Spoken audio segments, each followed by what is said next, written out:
Welcome back to the Kentucky Family and School Partnership 101 module. This begins part two. If you're completing this in sections or in two pieces, you'll have already completed the sections an hour and a half under part one, and this starts the second half of the training. As a reminder, Kentucky is one of 12 states to receive the U.S. Department of Education statewide Family Engagement Center grant. Within this grant, we have created the Kentucky Collaborative for Families in Schools. It's a group of families and educators and community partners, and we're working to increase the open communication, learning opportunities, and the shared decision-making power across our schools. We believe that in order for our schools to be excellent and equitable and inclusive, it's all of our responsibility to understand how to do that and to understand how to work more effectively as a team. In part one, you gained a deeper understanding about the importance of these partnerships. You examined some of your core beliefs, read some stories and saw some videos about the different family engagement school partnerships and what they can look like. Then you learned about some concrete strategies. We introduced you to the 11 goalpost strategies. We also showed you some unique ways to get started and showed you just different opportunities that you could take on your own to begin applying some of this new knowledge.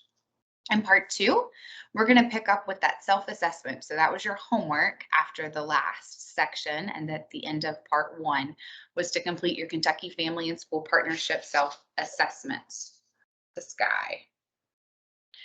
As a best practice, we recommend that you not only do it yourself, but that you comprise a team of at least one educator, a family member, and a building leader. And if you serve in one of those roles, great. And then getting the voice of the other two roles.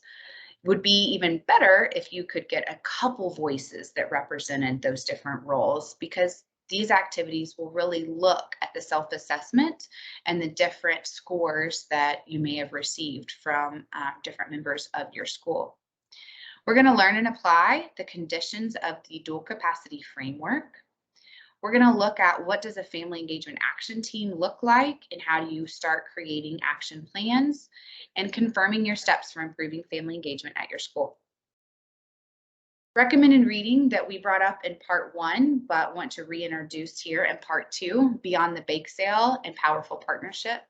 Excellent books packed full of strategies and opportunities to do right now within your school, as well as many case studies and links, surveys, tons of tools that you can take directly from the book and start using in your schools. Dualcapacity.org goes into detail about that dual capacity framework that we will cover, but you could also go to that website and print off the image, and it serves as a great discussion piece in and of itself. Also, the Kentucky Family and School Partnership Guide is packed full of great resources. The tools that you're going to leave with today, reflections and analysis of that self-assessment, how and what that dual capacity framework says. You'll have a concrete family touch point that you can improve with thinking through the conditions for effectiveness, instructions on how to build and organize a family engagement team, and one personal action step. Remember to have your learning packet handy. We're about halfway through this guide in this part two section. You can do it online if that suits you. I like to have things printed out, so I've got it printed out right here in front of me. So how do you take data to understanding it into action? Pull out your self-assessment now.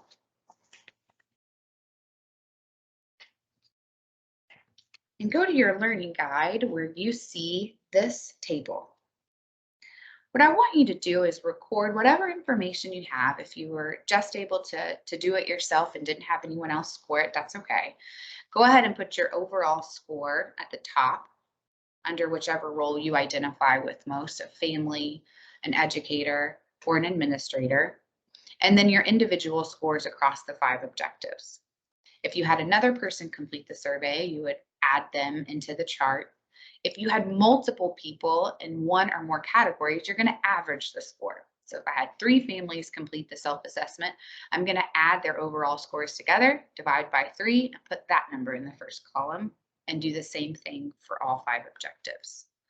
We're trying to get a comparison of how different members of your school see the family engagement practices happening?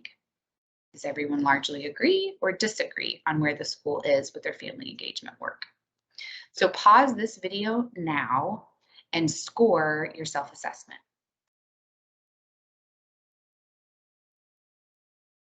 Now that you have those scores, you might be incredibly encouraged or incredibly discouraged about what you found. The important thing to know is this isn't a final. This isn't the end of the year test and that's the grade you got. It's where you're going to start. This is a baseline reading just to give you some concrete information of where you're strong, where your weaknesses are in the school, your biggest challenge areas, thinking about target areas for development. It's a great tool to begin collaboration across families, teachers, and school administrators. It gives everybody one tool and a set of common language to rally around. It helps you be more intentional and targeted in your actions instead of just saying, we're going to make family engagement better. It's going to be great this year. Instead, you can think about one objective for the year and say, you know what, this year we're going to really focus on increasing this relationship building objective. And we're going to set some goals and measure our progress towards that goal this year. So first, dig into your findings a little bit. What strengths can you identify? What jumped out as just, knocking it out of the ballpark? Which of these objectives did you score high yourself, or hopefully there was consensus across multiple users about strengths in a certain area? Where did you feel like there's the greatest room for development, the most agreement, disagreement? There may be other ways that you want to reflect on this data, but this is what we recommend as a starting place for digging into what this data is telling you. So take a good 5 to 7 minutes to look through the different scores and answer these reflective questions in your learning packet. Pause this video now.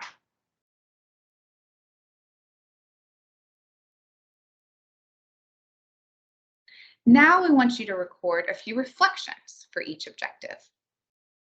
Your first objectives was about relationships, and there's critical attributes listed under relationships: welcoming environment, culturally responsive and respectful, engaging families as co-creators, relational, building that trust, and asset-based. Those are the critical attributes for strong relationship building in your school.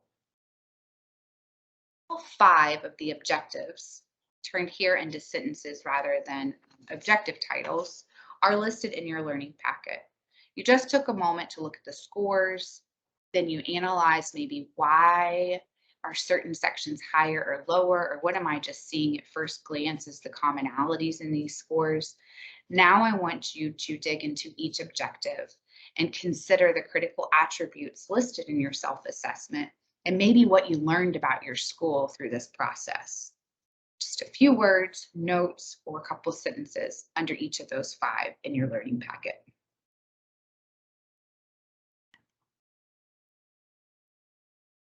We're going to give that self-assessment a little break so you can put it to the side.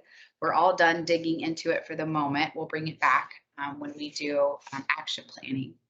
Now I want you to flip your brain to something a little bit different. I want you to list all of your current family engagement practices or touch points. That may be a very long list, but it's important for us to just take a minute to inventory all of the things that we're doing as a school in order to reach families.